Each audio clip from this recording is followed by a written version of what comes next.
दोस्तों नमस्ते। इस वीडियो में कहानी का शीर्षक है ज्योति। कहानी सुनो। विधवा हो जाने के बाद बूटी का स्वभाव बहुत कटु हो गया था। जब बहुत जी जलता तो अपने मृत पति को कोसती, आप तो सिधार गए, मेरे लिए ये जंजाल छोड़ गए। जब इतनी जल्दी जाना था तो ब्याह न जाने किस लिए किया। घर में भूनी भौंग नहीं, चले थे ब्याह करने। वह चाहती तो दूसरी सगाई कर लेती। आयरों में इसका रिवाज है। देखने सुनने में भी बुरी न थी। दो एक आदमी तैयार भी थे, लेकिन बूटी पतिव्रता कहलाने के मोह को न छोड़ सकी। और यह सारा क्रोध उतरता था बड़े लड़के मोहन पर, जो अब 16 साल का था। सोहन अभी छोटा था और मैना लड़की थी। ये दोनों अभी किसी लायक न थे। अगर ये तीनों न होते तो बूटी को क्यों इतना कष्ट होता। जिसका थोड़ा सा काम कर देती वही रोटी कपड़ा दे देता। जब चाहती किसी के सिर बैठ जाती। अब अगर वह कहीं बैठ जाए तो लोग यही कहेंगे कि 3-3 बच्चों के होते इसे ये क्या सूझी। मोहन भरसक उसका भार हल्का करने की चेष्टा करता। गायों भैंसों की सानी पानी दोहना मतना ये सब कर लेता, लेकिन बूटी का मुंह सीधा न होता था।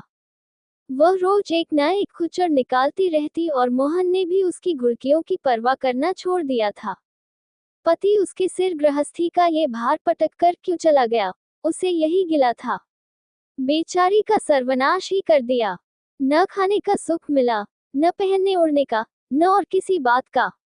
इस घर में क्या आई, मानो भट्टी में पड़ गई। उसकी वैधव्य साधना और अतृप्त भोग लालसा में सदैव द्वंद्व सा मचा रहता था और उसकी जलन में उसके हृदय की सारी मृदुता जलकर भस्म हो गई थी। पति के पीछे और कुछ नहीं तो बूटी के पास 400 के गहने थे, लेकिन एक एक करके सब उसके हाथ से निकल गए। उसी मोहल्ले में उसकी बिरादरी में कितनी ही औरतें थीं जो उससे जेठी होने पर भी गहने झमकाकर, आंखों में काजल लगाकर, मांग में सेंदूर की मोटी सी रेखा डालकर मानो उसे जलाया करती थी। इसलिए अब उनमें से कोई विधवा हो जाती तो बूटी को खुशी होती और यह सारी जलन वह लड़कों पर निकालती, विशेषकर मोहन पर। वह शायद सारे संसार की स्त्रियों को अपने ही रूप में देखना चाहती थी। कोत्सा में उसे विशेष आनंद मिलता था। उसकी वंचित लालसा जल न पाकर ओस चाट लेने में ही संतुष्ट होती थी। फिर यह कैसे संभव था कि वह मोहन के विषय में कुछ सुने और पेट में डाल ले। ज्यों ही मोहन संध्या समय दूध बेचकर घर आया, बूटी ने कहा, देखती हूँ तू अब सांड बनने पर उतारू हो गया है। मोहन ने प्रश्न के भाव से देखा, कैसा सांड? बात क्या है? तू रुपया से छिप छिप कर नहीं हंसता बोलता, उस पर कहता है कैसा सांड? तुझे लाज नहीं आती? घर में पैसे पैसे की तंगी है और वहां उसके लिए पान लाए जाते हैं, कपड़े रंगाए जाते हैं। मोहन ने विद्रोह का भाव धारण किया। अगर उसने मुझसे 4 पैसे के पान मांगे तो क्या करता? कहता कि पैसे दे तो लाऊंगा। अपनी धोती रंगने को दी, उससे रंगाई मांगता। मोहल्ले में एक तू ही धन्ना सेठ है, और किसी से उसने क्यों न कहा।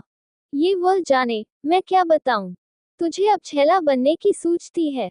घर में भी कभी 1 पैसे का पान लाया? यहाँ पान किसके लिए लाता? क्या तेरे घर में सब मर गए? मैं न जानता था तुम पान खाना चाहती हो। संसार में 1 रुपया ही पान खाने जानती है। शौक सिंगार की भी तो उम्र होती है। बूटी जल उठी। उसे बुढ़िया कह देना उसकी सारी साधना पर पानी फेर देना था। बुढ़ापे में उन साधनों का महत्व ही क्या।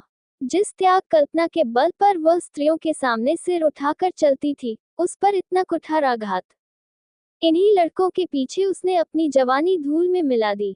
उसके आदमी को मरे आज 5 साल हुए, तब उसकी चढ़ती जवानी थी। 3 बच्चे भगवान ने उसके गले मर दिए। नहीं, अभी वह है कई दिन की। चाहती तो आज वह भी ओठ लाल किए, पांव में महावर लगाए, अनवर बिछुए पहने मटकती फिरती। ये सब कुछ उसने इन लड़कों के कारण त्याग दिया और आज मोहन उसे बुढ़िया कहता है। रुपया उसके सामने खड़ी कर दी जाए तो चुहिया सी लगे। फिर भी वह जवान है और बूटी बुढ़िया है। बोली, हाँ और क्या, मेरे लिए तो अब फटे चिथड़े पहनने के दिन हैं।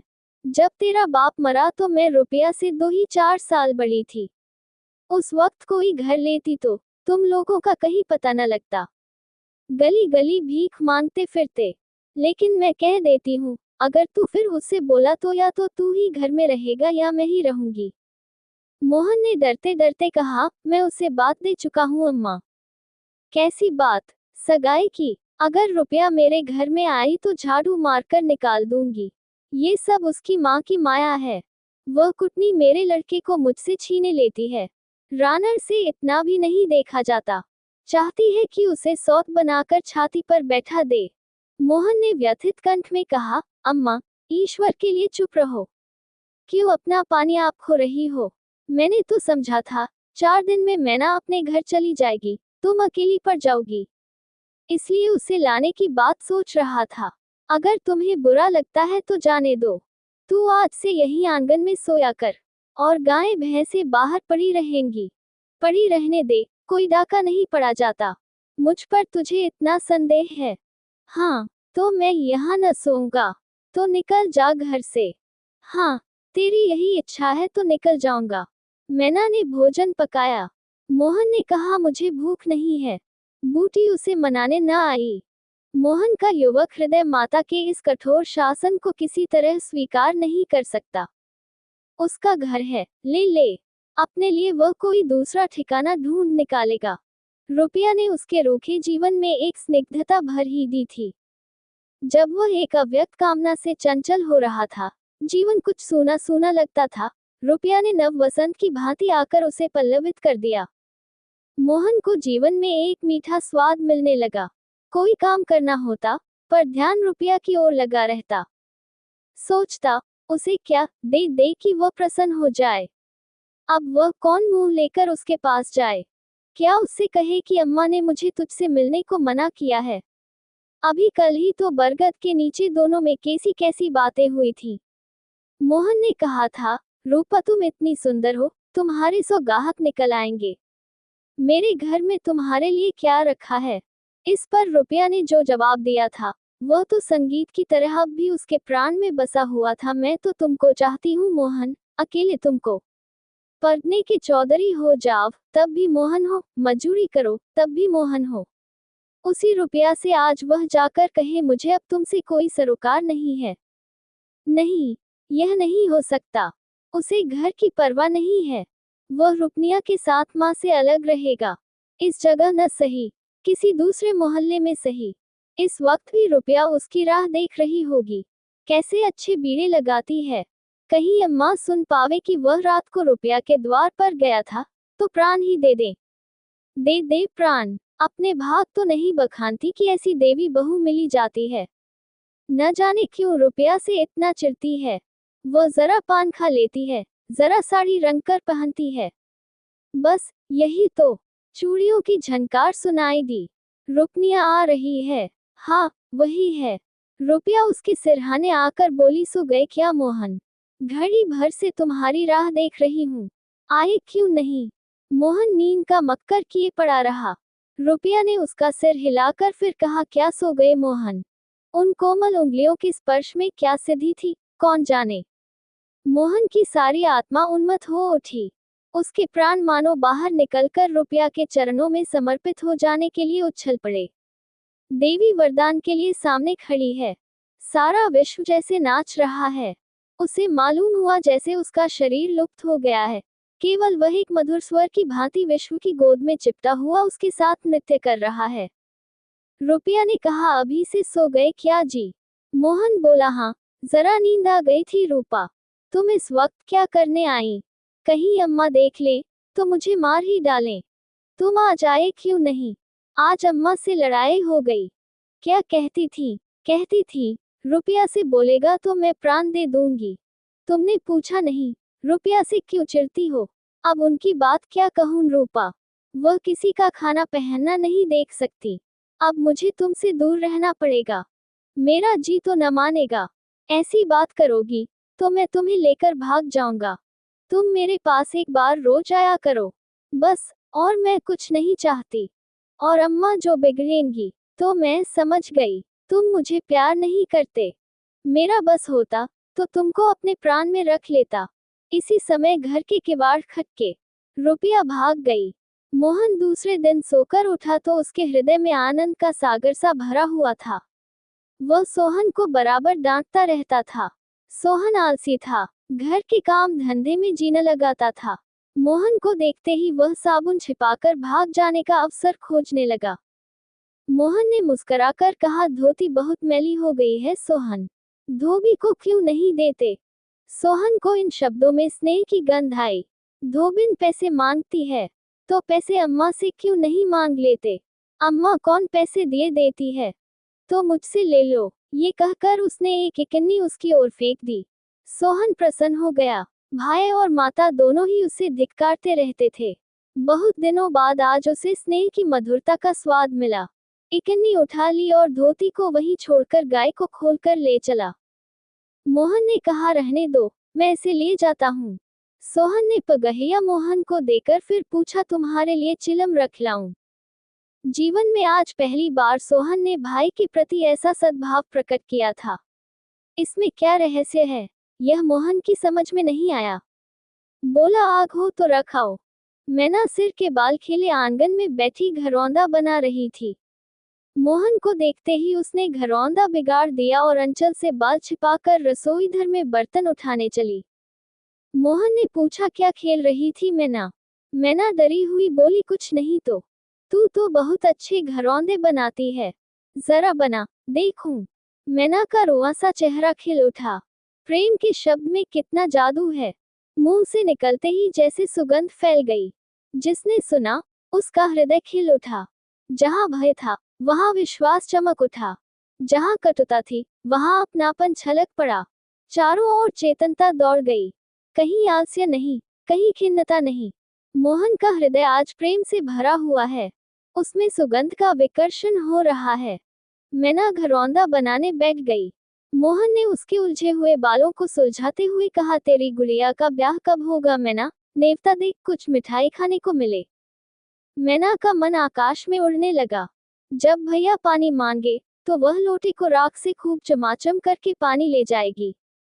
अम्मा पैसे नहीं देती, गुर्दा तो ठीक हो गया है, टीका कैसे भेजूं, कितने पैसे लेगी। 1 पैसे के बतासे लूंगी और 1 पैसे का रंग, जोड़े तो रंगे जाएंगे कि नहीं।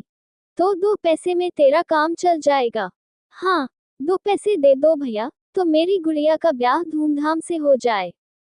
मोहन ने 2 पैसे हाथ में लेकर मैना को दिखाए। मैना लपकी। मोहन ने हाथ ऊपर उठाया। मैना ने हाथ पकड़कर नीचे खींचना शुरू किया। मोहन ने उसे गोद में उठा लिया। मैना ने पैसे ले लिए और नीचे उतरकर नाचने लगी। फिर अपनी सहेलियों को विवाह का नेवता देने के लिए भागी। उसी वक्त बूटी गोबर का झावा लिए आ पहुंची। मोहन को खड़े देखकर कठोर स्वर में बोली, अभी तक मटरगश्ती ही हो रही है, भैंस कब दुही जाएगी। आज बूटी को मोहन ने विद्रोह भरा जवाब न दिया, जैसे उसके मन में माधुर्य का कोई सोता सा खुल गया हो। माता को गोबर का बोझ लिए देखकर उसने झावा उसके सिर से उतार लिया।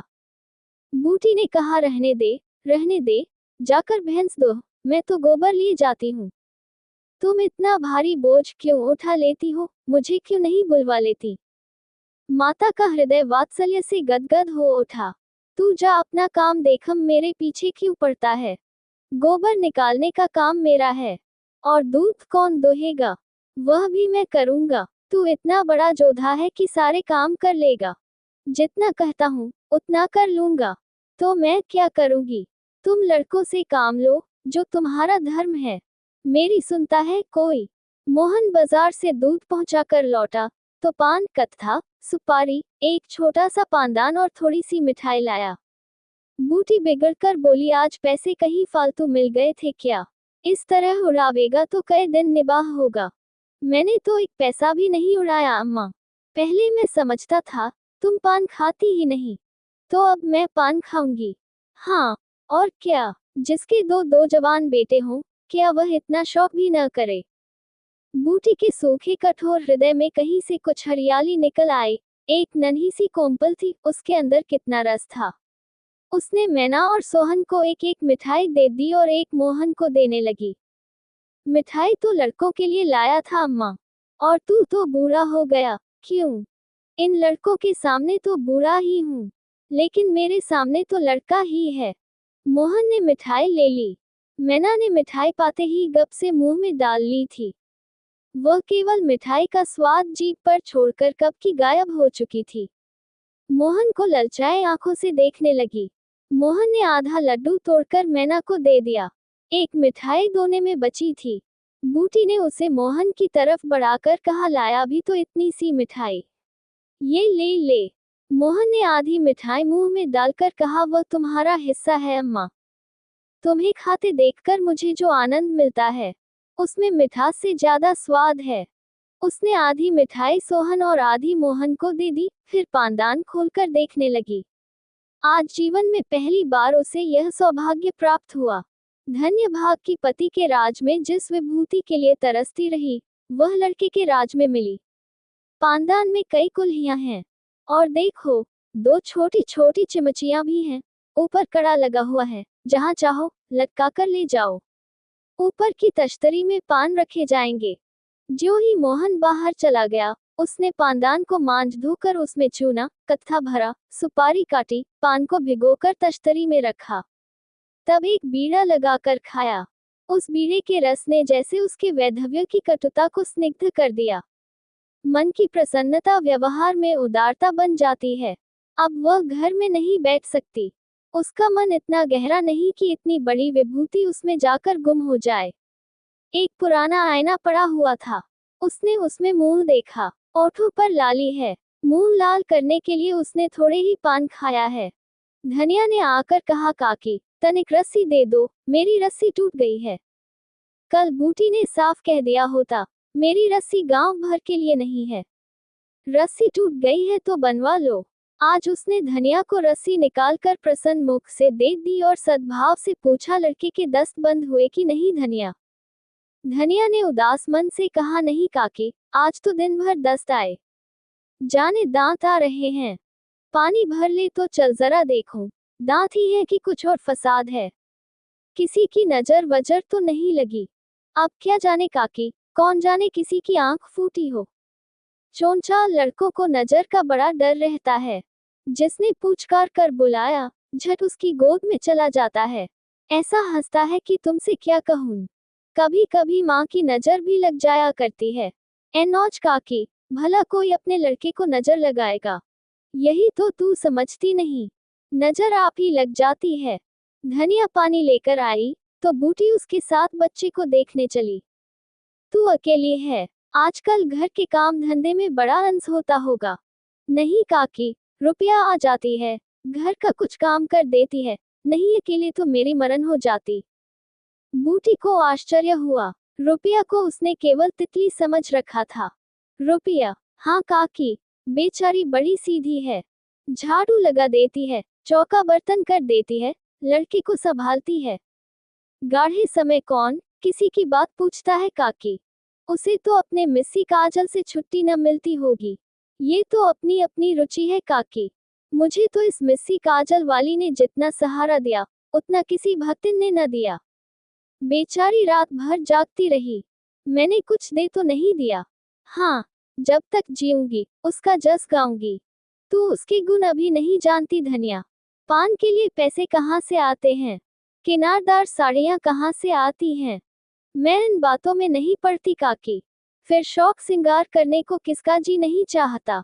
खाने पहनने की यही तो उम्र है। धनिया ने बच्चे को खटोले पर सुला दिया। बूटी ने बच्चे के सिर पर हाथ रखा, पेट में धीरे धीरे उंगली गड़ाकर देखा। नाभि पर हींग का लेप करने को कहा। रुपया बेनिया लाकर उसे झलने लगी। बूटी ने कहा, ला बेनिया मुझे दे दे, मैं दुला दूंगी तो क्या छोटी हो जाऊंगी। तू दिन भर यहाँ काम धंधा करती है, थक गई होगी। तुम इतनी भली मानस हो, और यहाँ लोग कहते थे वह बिना गाली के बात नहीं करती, मारे डर के तुम्हारे पास न आई। बूटी मुस्कुराई। लोग झूठ तो नहीं कहते, मैं आंखों की देखी मानून की कानों की सुनी। कह तो दी होगी, दूसरी लड़की होती तो मेरी ओर से मुंह फेर लेती, मुझे जलाती, मुझसे ऐठती। इसे तो जैसे कुछ मालूम ही न हो सकता है कि मोहन ने इससे कुछ कहा ही न हो। हाँ, यही बात है। आज रुपया बूटी को बड़ी सुंदर लगी। ठीक तो है, अभी शौक सिंगार न करेगी तो कब करेगी। शौक श्रृंगार इसलिए बुरा लगता है कि ऐसे आदमी अपने भोग विलास में मस्त रहते हैं। किसी के घर में आग लग जाए, उनसे मतलब नहीं। उनका काम तो खाली दूसरों को रिझाना है। जैसे अपने रूप की दुकान सजाए, राह चलतों को बुलाती हूँ कि जरा इस दुकान की सैर भी करते जाए। ऐसे उपकारी प्राणियों का श्रृंगार बुरा नहीं लगता, नहीं, बल्कि और अच्छा लगता है। इससे मालूम होता है कि इसका रूप जितना सुंदर है, उतना ही मन भी सुंदर है। फिर कौन नहीं चाहता कि लोग उनके रूप की बखान करें। किसी दूसरों की आंखों में छुप जाने की लालसा नहीं होती। बूटी का यौवन कब का विदा हो चुका, फिर भी ये लालसा उसे बनी हुई है। कोई उसे रस भरी आंखों से देख लेता है तो उसका मन कितना प्रसन्न हो जाता है। जमीन पर पांव नहीं पड़ते। फिर रूपा तो अभी जवान है। उस दिन से रूपा प्रायः 2-1 बार नित्य बूटी के घर आती। बूटी ने मोहन से आग्रह करके उसके लिए अच्छी सी साड़ी मंगवा दी। अगर रूपा कभी बिना काजल लगाए या बेरंगी साड़ी पहने आ जाती, तो बूटी कहती बहू बेटियों को ये जोगिया भेस अच्छा नहीं लगता। ये भेस तो हम जैसी बूढ़ियों के लिए है। रूपा ने एक दिन कहा, तुम बूढ़ी काहे से हो गई अम्मा? लोगों को इशारा मिल जाए तो भौरों की तरह तुम्हारे द्वार पर धरना देने लगे। बूटी ने मीठे तिरस्कार से कहा, चल, मैं तेरी माँ की सौत बनकर जाऊंगी। अम्मा तो बूढ़ी हो गई, तो क्या तेरे दादा अभी जवान बैठे हैं? हाँ, ऐसा, बड़ी अच्छी मिट्टी है उनकी। बूटी ने उसकी ओर रस भरी आंखों से देखकर पूछा, अच्छा बता, मोहन से तेरा ब्याह कर दूं? रूपा लजा गई, मुख पर गुलाब की आभा दौड़ गई। आज मोहन दूध बेचकर लौटा तो बूटी ने कहा, कुछ रुपए पैसे जुटा, मैं रूपा से तेरी बातचीत कर रही हूँ।